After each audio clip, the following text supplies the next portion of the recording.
সন্ত্রাসবাদ, বোমা বিস্ফোরণ, একের পর এক হামলায় বিধ্বস্ত পাকিস্তান। তবু গা জোয়ারিতে জুড়ি মেলা ভার, হুঙ্কার আর শাসানিতে পারদের ওঠানামা। অস্তিত্ব জাহির করতে সময় সুযোগ পেলেই ভারতকে খোঁচা দেওয়াই এক এবং একমাত্র কাজ।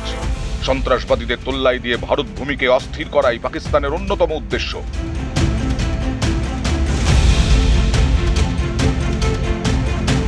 বাংলাদেশ দখল থেকে কার্গিল, বারবার ভারতের কাছে হেরেও সম্বিত ফেরেনি পাকিস্তানের।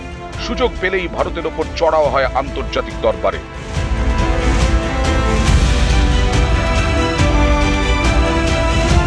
রাষ্ট্রসংঘের নিরাপত্তা পরিষদে আচমকা জম্মু কাশ্মীর প্রসঙ্গ তুলে আনেন পাকিস্তানের প্রতিনিধিরা। আগুনে ঘি পড়ে সেখানেই। জম্মু কাশ্মীরে কিছু অংশ অবৈধভাবে দখল করে রাখা নিয়ে পাকিস্তানকে তোপ দাগল ভারত। রাষ্ট্রসংঘে সরব হলেন ভারতের প্রতিনিধি পি হরিশ। রাষ্ট্রসংঘের আলোচনা সভায় পাকিস্তানের প্রতিনিধিরা জম্মু এবং কাশ্মীর নিয়ে মন্তব্য করেন। তার প্রতিবাদ জানান হরিশ। ভূস্বর্গ নিয়ে পাকিস্তানের প্রতিনিধিদের ক্রমাগত মিথ্যাচারের প্রতিবাদ করেন। জানান, রাষ্ট্রসংঘের আলোচনায় পাকিস্তানের প্রতিনিধিরা জম্মু এবং কাশ্মীর নিয়ে বারবার অযৌক্তিক কথা বলে চলেছেন। হরিশ বলেন, অবৈধ দাবিকে বারবার তোলা হলে তা বৈধতা পেয়ে যায় না। পাকিস্তানের তীব্র নিন্দা জানিয়ে বলেছেন, যে দেশটি জম্মু ও কাশ্মীরের ভূখণ্ড অবৈধভাবে দখল করে রেখেছে তা তাদের অবশ্যই খালি করতে হবে।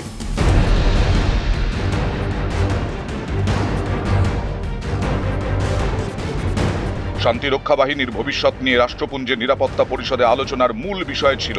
সেখানে পাকিস্তানের কূটনীতিক সৈয়দ তারিক ফাতেমির ভাষণে জম্মু কাশ্মীরের প্রসঙ্গ ওঠে। ফাতেমির ওই মন্তব্যের পরেই ইসলামাবাদকে নিশানা করে পাল্টা মন্তব্য করেন ভারতের কূটনীতিক হরিশ। সম্প্রতি আমেরিকান পডকাস্টার লেক্স ফ্রিডম্যানকে দেওয়া সাক্ষাৎকারেও মোদি জানান, ভারত সব সময় শান্তি চেয়েছে। নয়াদিল্লি ইসলামাবাদ কূটনৈতিক শীতলতা নিয়েও প্রতিক্রিয়া জানান মোদি, কিন্তু পাকিস্তান তার পরিবর্তে ছায়া যুদ্ধ করে চলেছে বলেও মন্তব্য করেন ভারত প্রধানমন্ত্রী।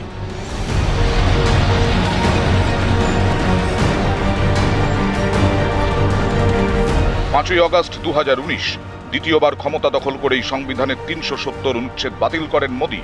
জম্মু ও কাশ্মীরের বিশেষ মর্যাদা বাতিল করে এবং রাজ্যটিকে দুটি কেন্দ্রশাসিত অঞ্চলে বিভক্ত করার পরেই ভারত ও পাকিস্তানের মধ্যে সম্পর্কের অবনতি ঘটে। হরিশ বলেন যে পাকিস্তানের প্রতিনিধি ভারতীয় কেন্দ্রশাসিত অঞ্চল জম্মু ও কাশ্মীর নিয়ে অযৌক্তিক মন্তব্য করেছেন।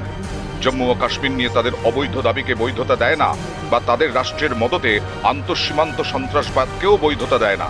হরিশ বলেন, আমরা পাকিস্তানকে পরামর্শ দেব যে তারা তাদের সংকীর্ণ ও বিভেদমূলক এজেন্ডা চালানোর জন্য এই ফোরামের মনোযোগ অন্যদিকে ঘোরানোর চেষ্টা না করে।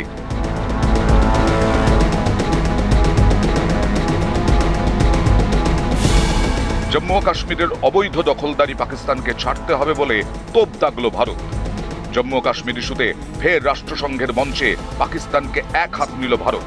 অবৈধভাবে উপত্যকার বেশ কিছু এলাকা দখল করে রেখেছে ইসলামাবাদ, অবিলম্বে ছাড়তে হবে বলে জানিয়ে দিল দিল্লি। এই সঙ্গে আরও একবার জানিয়ে দেওয়া হলো, জম্মু এবং কাশ্মীর সব সময় ভারতের অবিচ্ছেদ্য অঙ্গ ছিল, আছে এবং ভবিষ্যতেও থাকবে।